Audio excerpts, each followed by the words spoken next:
Buenas. Pujolas introduce el problema de la atención a la diversidad a partir de la discusión en torno a la educación de calidad.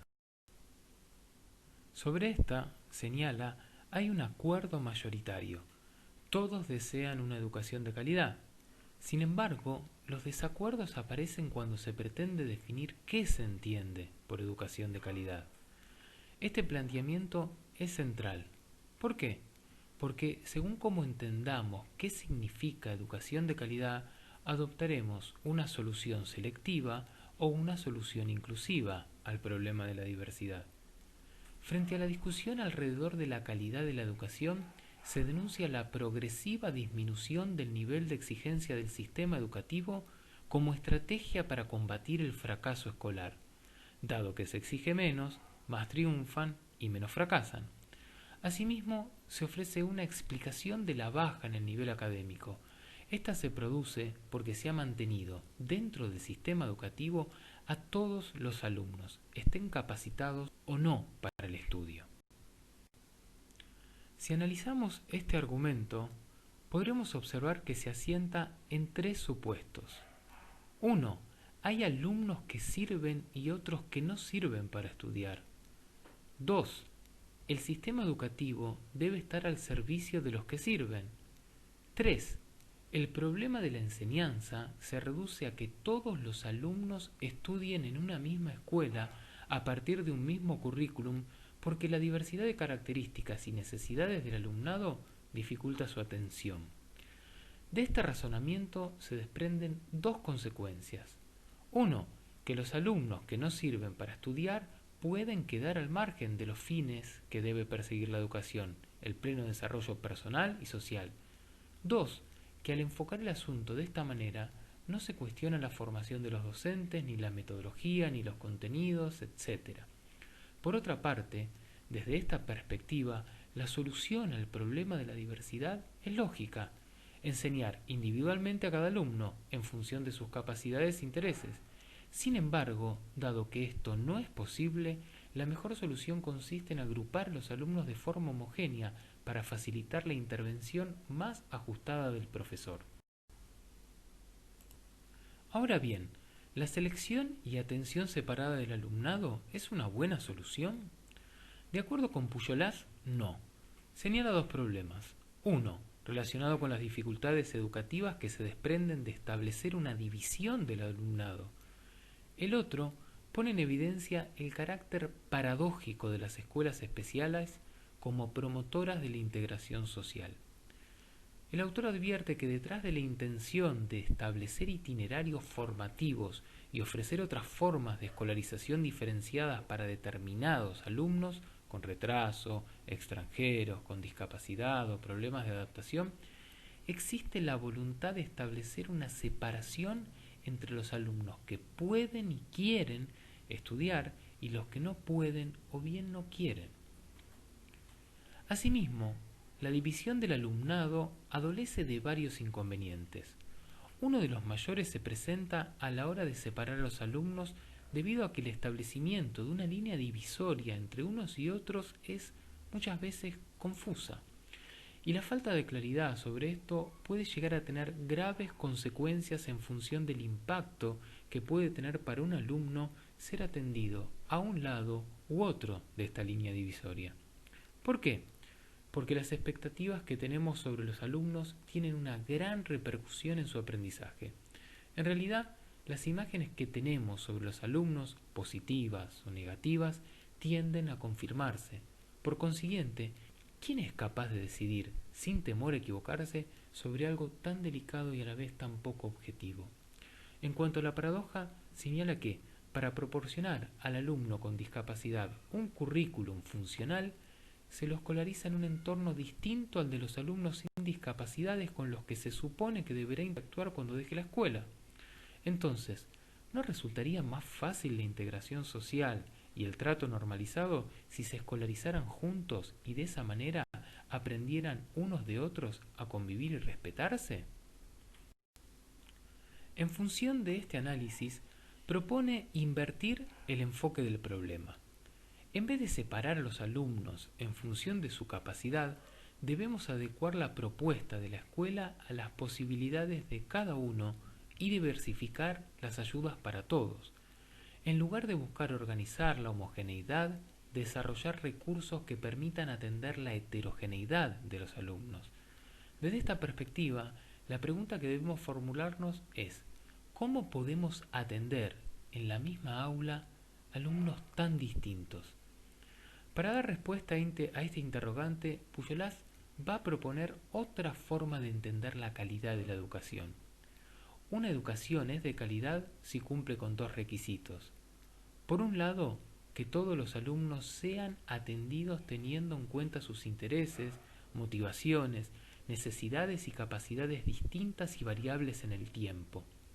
Esto implica asegurarles todo lo que necesiten para acceder al currículum, es decir, para acceder a los conocimientos, habilidades, aptitudes y actitudes socialmente consideradas básicas para su integración activa en el entorno al que pertenecen. Por otro lado, que todos los alumnos sean atendidos en una misma escuela y en una misma aula. En lugar de separar a los alumnos según sus capacidades, se debe ajustar lo que se enseña a las capacidades de cada uno y proporcionarles las ayudas necesarias para que se desarrollen al máximo de sus potencialidades. El problema es que esta perspectiva es contradictoria con respecto a la cultura pedagógica dominante, no solo en el profesorado, sino en la comunidad educativa y la sociedad en general, que refleja el modelo educativo basado en la clasificación, en la homogenización y la selección. Frente a esto, Pujolas esgrime algunas críticas contra la idea de homogeneidad. En primer lugar, afirma que la presunta homogeneidad aludida es falsa. En efecto, un grupo puede ser considerado homogéneo por parte de un profesor, mientras para otro no lo es. Otro problema asociado a la idea de homogeneidad es que ésta se relaciona con las características del alumno y por ello no se tiene en cuenta suficientemente que el aprendizaje se deriva de la relación entre las características de los alumnos, lo que saben, tienen o pueden hacer, la metodología y las propiedades del contexto de enseñanza y aprendizaje. Por último, observa que la búsqueda de la homogeneidad desde la perspectiva de los resultados de la educación no es compatible con lo que significa educar, es decir, desarrollar el aprendizaje hasta el máximo de las potencialidades de cada alumno sin perjudicar a nadie. En este punto, es necesario apreciar que, detrás de esta discusión en torno a la atención a la diversidad, subyacen dos concepciones opuestas acerca de la escuela y la calidad de la educación. Veamos cómo esto se plasma a través de la oposición entre educación selectiva e inclusiva. Una educación selectiva pone el acento en la transmisión de saberes fundamentalmente académicos. Una educación inclusiva, en cambio, se enfoca en la transmisión de diferentes tipos de saberes: saber, saber hacer, saber ser y saber convivir. Una educación selectiva selecciona al alumnado que tiene las aptitudes y las actitudes necesarias para adquirir estos saberes y atiende aparte a los que no las tienen. Por el contrario, una educación inclusiva considera que todos los alumnos pueden avanzar con relación a estos saberes y que, para poder avanzar en alguno de ellos, como el saber ser y el saber convivir, tienen que estar todos juntos en la escuela. Una educación selectiva mide su éxito, su calidad, por el número de alumnos que consiguen alcanzar la meta. Por su parte, una educación inclusiva pondera su éxito, su calidad, por el valor añadido que ha procurado a los estudiantes a lo largo de la escolaridad, con relación a lo que sabían y a cómo eran cuando ingresaron en ella.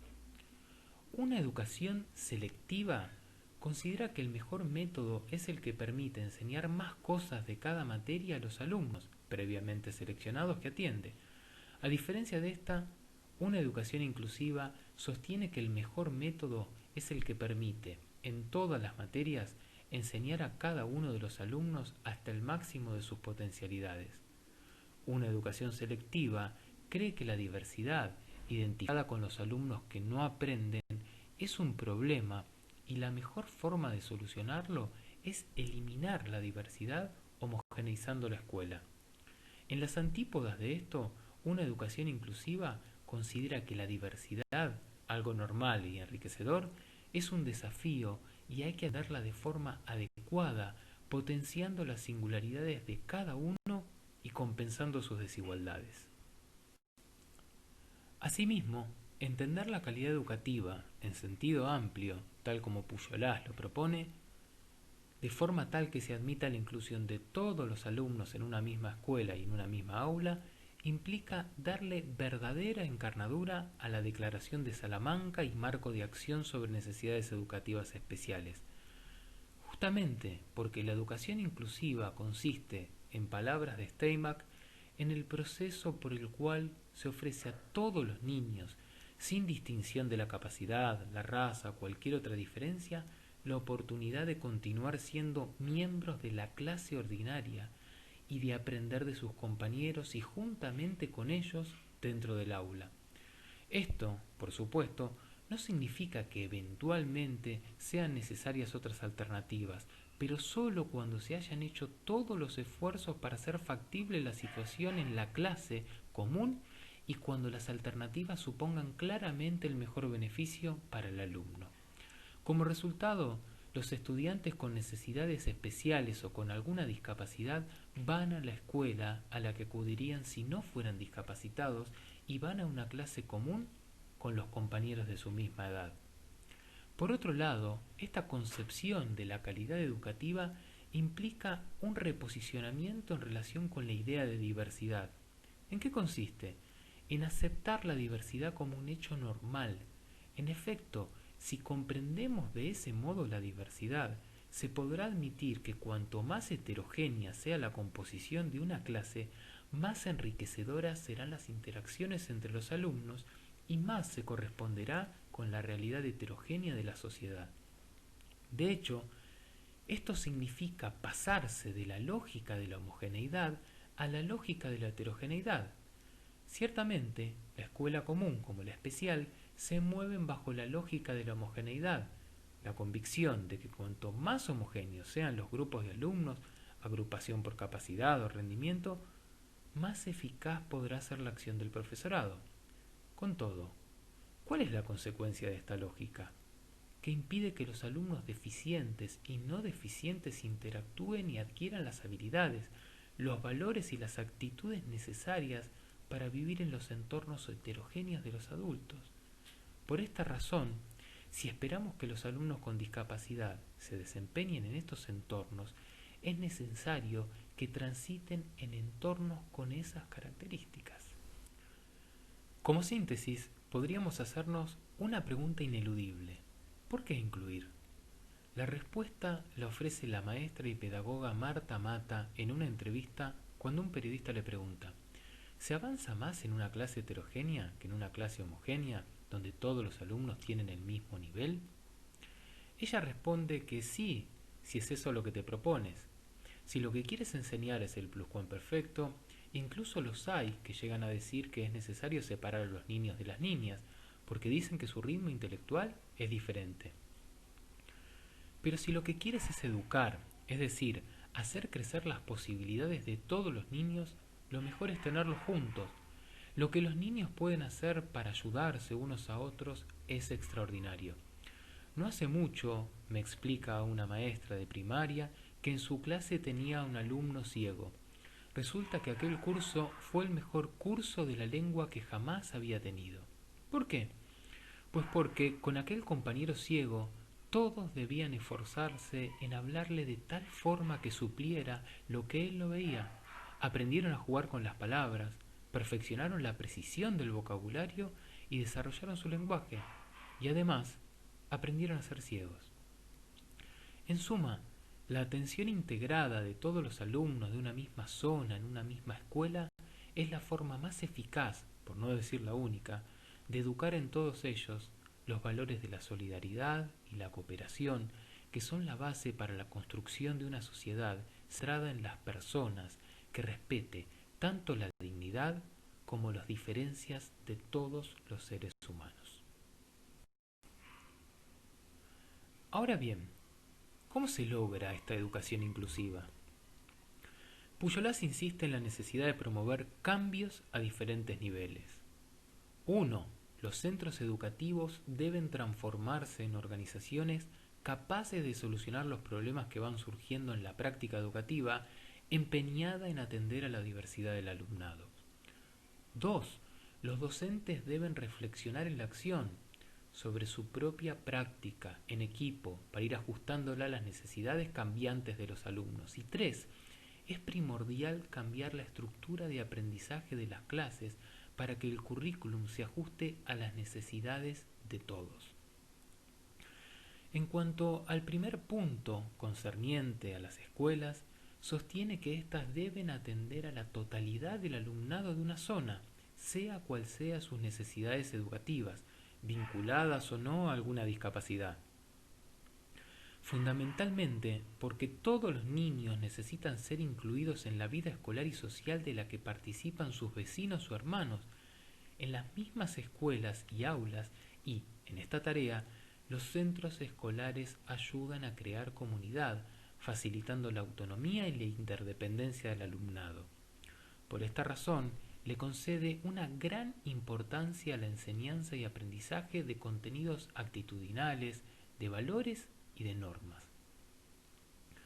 Por otra parte, plantea un trabajo integrado con los maestros de educación especial y los demás profesionales especialistas. En efecto, propone que estos colaboren con los tutores y los profesores, asumiendo un rol conjunto de facilitadores de ayudas o apoyos para el aprendizaje de todo el alumnado de la escuela. De esta manera, se alienta la escolarización del alumnado con discapacidades en grupos de su misma edad cronológica y con compañeros sin discapacidad, recibiendo siempre que sea posible los apoyos necesarios en la misma aula común. Finalmente, Pujolás se centra en el último punto, el cambio en las prácticas de aprendizaje. En rigor, este supone planificar y aplicar y evaluar el currículum para que se ajuste a las necesidades educativas de cada alumno, y solo se podrá contribuir a que todos aprendan de forma más significativa en grupos heterogéneos si se introducen cambios en la programación curricular, qué enseñar, y en su intervención, cómo enseñar. Esto implica replantear los contenidos y los objetivos, la metodología utilizada y la organización social del trabajo en el aula. Para ello es indispensable modificar la estructura de aprendizaje de las clases. Más concretamente, debe cambiarse la forma de enseñar siguiendo, al mismo tiempo, 3 líneas de trabajo. La personalización de la enseñanza, esto es, adecuar los contenidos, los objetivos y las actividades, la enseñanza en general, a las características, intereses, motivaciones, capacidades de todos los alumnos. La autonomía de los alumnos o la autorregulación del aprendizaje. Esto significa ayudar a los alumnos a regular su propio aprendizaje, enseñar a aprender. En efecto, si conseguimos que más alumnos sean autónomos, contaremos con más tiempo y recursos para dedicárselo a los que más lo necesitan, es decir, a los menos autónomos. La estructuración cooperativa del aprendizaje. Concretamente, fomentar la interacción entre los alumnos para que también ellos, además del docente, se enseñen entre sí. De esta forma, los alumnos se prestan ayudas, resuelven dudas y el profesor puede dirigir su atención a las medidas de personalización de la enseñanza, adecuando el currículum y el proceso de enseñanza a todo el grupo.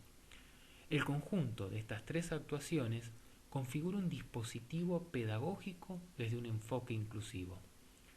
Vamos a concentrarnos en la primera estrategia, la personalización de la enseñanza. Esta, a su vez, se despliega en 2 tipos de recursos, la enseñanza multinivel y los planes de trabajo personalizados. La personalización de la enseñanza. Si optamos por agrupar de forma heterogénea a los alumnos, no podemos tratarlos como si todos fueran iguales. No podemos dirigirnos al 50% que constituye el término medio y desatender al resto. Justamente, la personalización consiste en ajustar la acción educativa a las características personales de cada alumno. Por ello, constituye la primera condición indispensable de todo enfoque inclusivo de la educación. A propósito de esto, es necesario hacer una aclaración. La personalización no es lo mismo que la individualización, atender individualmente a cada uno de los alumnos. De hecho, esta sería imposible de llevar a cabo porque supondría una cantidad de docentes por alumno muy elevada. Con todo, aun si se pudiera contar con un docente por alumno, añade Pujolás, esto no sería deseable. ¿Por qué? Porque en una situación de atención individualizada no se podría ofrecer una atención adecuada a las necesidades educativas de los alumnos, básicamente porque no podríamos cumplir con la finalidad de la educación, consistente en el máximo desarrollo personal y social de los alumnos. Esto es, el desarrollo de ciertas capacidades y habilidades sociales solo puede producirse en grupo, en comunidad. A continuación, el autor hace referencia a dos recursos indispensables para tratar la heterogeneidad: la enseñanza multinivel y los planes de trabajo personalizados. La enseñanza multinivel.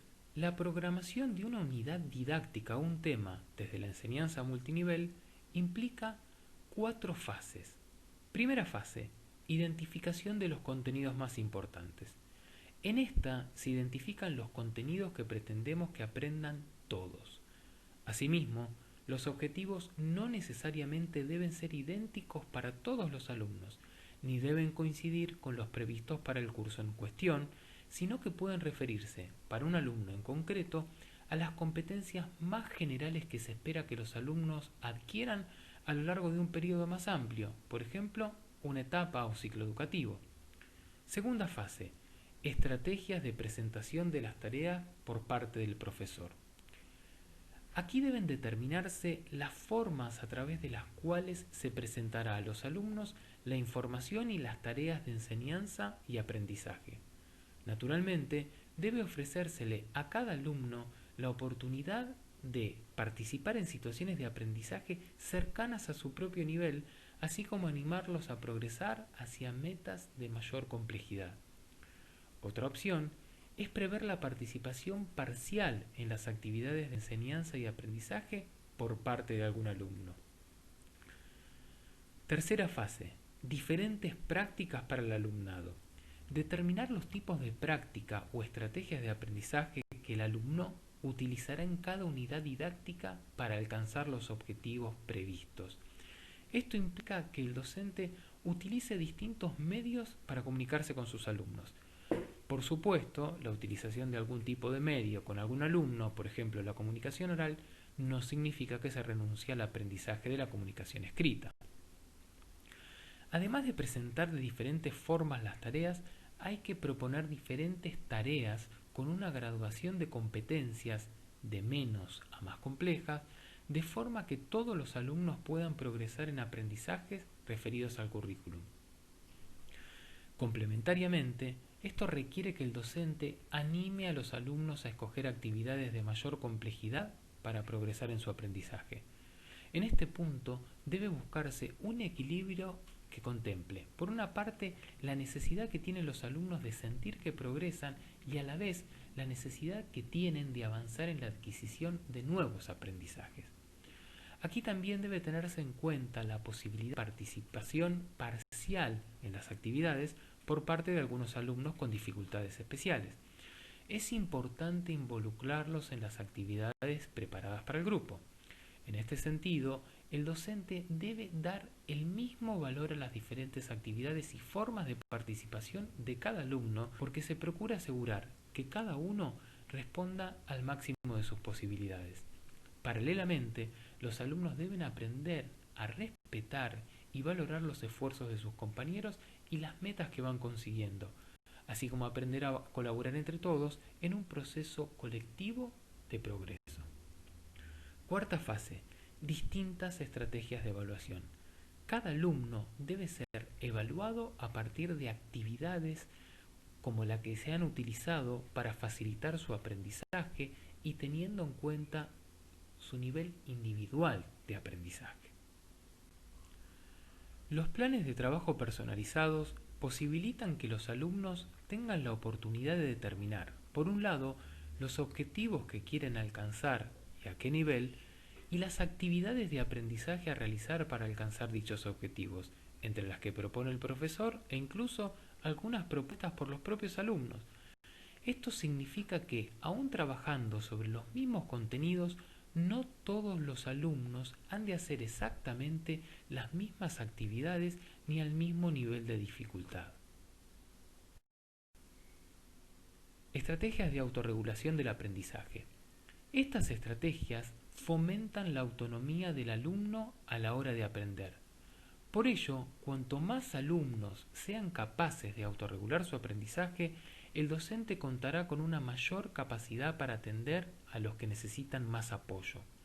Con este propósito, es importante la utilización de 3 estrategias de autorregulación de los aprendizajes.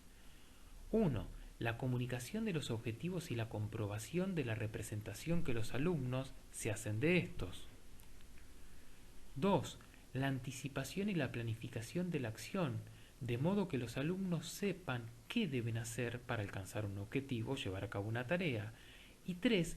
La comunicación del objeto y los criterios de evaluación y la apropiación que los alumnos se hacen de estos criterios, de modo que sepan con claridad qué deben estudiar y cómo deben hacer para alcanzar los objetivos didácticos. Veamos con un poco más de detalle cada una. La comunicación de los contenidos, los objetivos y la representación que los alumnos se hacen de ellos. Para que un alumno aprenda los contenidos escolares, debe tener muy en claro lo que el profesor se ha propuesto que aprenda. Para ello, es necesario que el profesor comunique a los alumnos previa y claramente los objetivos de la secuencia didáctica y compruebe la representación que los alumnos se han hecho de estos objetivos. Para desarrollar estas estrategias existen diferentes técnicas e instrumentos: cuestionarios, los mapas conceptuales de referencia, actividades de presentación de los contenidos, etc. Anticipación y planificación de la acción. Para que un alumno aprenda de forma significativa y funcional, es necesario que sepa anticiparse a la acción, prever qué pasará si hace una acción determinada, para poder luego planificar adecuadamente la acción, saber qué debe hacer y cómo para conseguir algo o resolver alguna cuestión. La comunicación del objeto y los criterios de evaluación y la apropiación por parte del alumno de estos criterios. Para aprender, los alumnos deben conocer, primero, los criterios que el profesor utilizará para comprobar si el alumno ha aprendido. Por tanto, es imprescindible que el profesor comunique a los alumnos con la máxima claridad y precisión lo que será objeto de evaluación y los criterios que se utilizarán para hacer esta evaluación. En este sentido, las actividades de evaluación mutua, coevaluación y autoevaluación se han mostrado muy eficaces. Finalmente, se debe pasar de una estructura de aprendizaje individualista o competitiva a una estructura cooperativa. Analicemos la estructura de aprendizaje en el aula con un poco más de detalle. En el momento de organizar la clase, los profesores toman una serie de decisiones, en general de forma intuitiva, en relación con la distribución del tiempo entre su explicación y la ejercitación de los alumnos, el trabajo de los alumnos, individual o en pequeños grupos, la evaluación y los contenidos. El conjunto de estas decisiones configura una determinada estructura de aprendizaje y ésta asume distintas características según sea individualista, competitiva o cooperativa. En la estructura individualista no hay interdependencia de finalidades, es decir, que un alumno consiga su objetivo, aprender lo que el profesor enseña, es independiente de que los demás lo consigan. Paralelamente, el profesor se dirige por igual a todos los alumnos y resuelve individualmente sus dudas o problemas. Por su parte, el trabajo es individual pero no competitivo. Cada uno trabaja y no se fija en lo que hacen los demás. De esta manera, la ayuda mutua entre los alumnos, si se da, se considera un mal menor porque lo que se pretende es que sea el profesor quien preste la ayuda. En suma, el profesor y la mayoría de los alumnos que prefieren trabajar solos no valora y descarta el trabajo en equipo porque no hay responsabilidad individual en todos los alumnos. Unos se aprovechan del trabajo de otros sin haber aportado nada al trabajo en equipo. En la estructura competitiva se establece una especie de rivalidad entre los alumnos para ver quién aprende más y termina antes. Y existe una interdependencia de finalidades negativa. Uno consigue su objetivo si los demás no consiguen su objetivo. A su vez, el profesor se dirige por igual a todos los alumnos y resuelve individualmente sus problemas. Desde esta perspectiva, el trabajo es individual y competitivo. Cada uno trabaja en su sitio y procura ser mejor que los demás. Por esta razón, la ayuda mutua entre los alumnos no tiene sentido. Si alguien enseñara algo a un compañero, éste podría superarlo.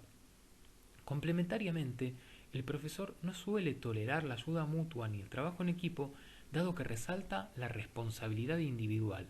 Cada alumno debe ser el único responsable de su aprendizaje.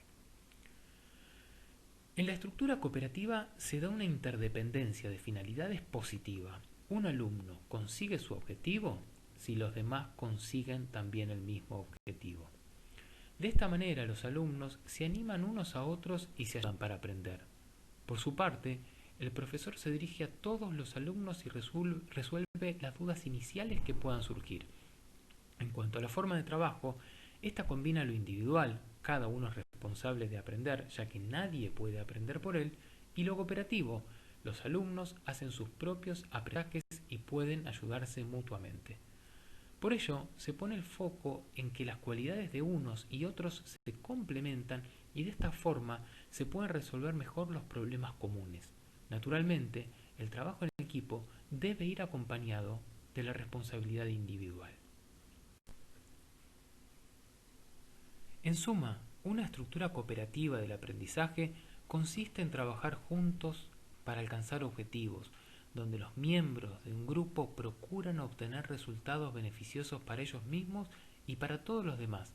En consecuencia, el aprendizaje cooperativo es el uso didáctico de equipos de trabajo reducidos, y esto se sustenta en dos pilares fundamentales. El aprendizaje requiere la participación directa y activa de los estudiantes. Nadie puede aprender por otro. Es necesario el deseo de aprender, así como la participación activa en el proceso de aprendizaje. 2. La ayuda mutua y la cooperación nos permiten aprender más y mejor. En efecto, la discusión en grupo, el conflicto cognitivo que se genera cuando se enfrentan puntos de vista diferentes, no solo nos permite aprender cosas nuevas de los demás, sino también rectificar, consolidar o reafirmar los aprendizajes logrados. Por otra parte, vale aclarar que un equipo cooperativo es algo más que un conjunto de individuos que realizan algo juntos. Deben darse una serie de condiciones. Tener algo que los una fuertemente al pertenecer en un mismo equipo, el objetivo que persiguen, etc. Establecer una relación de igualdad entre ellos, donde todos son valorados entre sí y nadie se siente ni superior ni inferior a los demás. Tiene que haber interdependencia entre ellos. Lo que afecta a un miembro del equipo le importa a todos los demás. No tiene que haber una relación de competencia entre ellos, sino de cooperación y exigencia mutua. Es importante cultivar una relación de amistad entre ellos, un lazo afectivo que les lleve a celebrar juntos los éxitos conseguidos entre todo el equipo. Por otra parte, es imprescindible entender que el trabajo en equipo no se trata de un recurso o un método más. A causa de ello, muchos profesores lo rechazan, sostienen que uno hace el trabajo y los demás se aprovechan, o que más que un trabajo en equipo se trata de una juxtaposición de pequeños trabajos individuales, etc. Así, llegan a la conclusión de que los alumnos no saben trabajar en equipo y abandonan esta forma de trabajo. Pujolas afirma que esta objeción sería legítima si el trabajo en equipo fuera efectivamente solo un método, una forma de organizar el trabajo de los alumnos. Con todo, el trabajo en equipo no es solo un método, sino también algo que los alumnos deben aprender como un contenido más y que por lo tanto debe enseñarse de forma sistemática, como se enseñan los demás contenidos. En este punto, el autor se pregunta: ¿por qué insistimos tanto en que los alumnos aprendan a leer y escribir, pero nos cansamos tan pronto de hacer que aprendan a trabajar en equipo. Finalmente, Pujolas enumera las ventajas del aprendizaje cooperativo. Favorece el establecimiento de relaciones más positivas, caracterizadas por la simpatía, la atención, la cortesía y el respeto mutuo. Estas actitudes positivas se extienden al profesorado y al conjunto de la institución escolar. La organización cooperativa es superior en cuanto al nivel de rendimiento y de productividad de los participantes. Las estrategias cooperativas favorecen el aprendizaje de todos los alumnos, no solo de los que tienen más problemas para aprender, sino también de los más capacitados. Los métodos de enseñanza cooperativa favorecen la aceptación y el respeto de las diferencias entre los alumnos corrientes y los integrados. Los métodos cooperativos dan nuevas posibilidades al profesorado, permiten la atención personalizada de los alumnos y la entrada de nuevos profesionales dentro del aula, profesorado de educación especial, de apoyo, psicopedagogos, que trabajan conjuntamente con el profesor. Muchas gracias.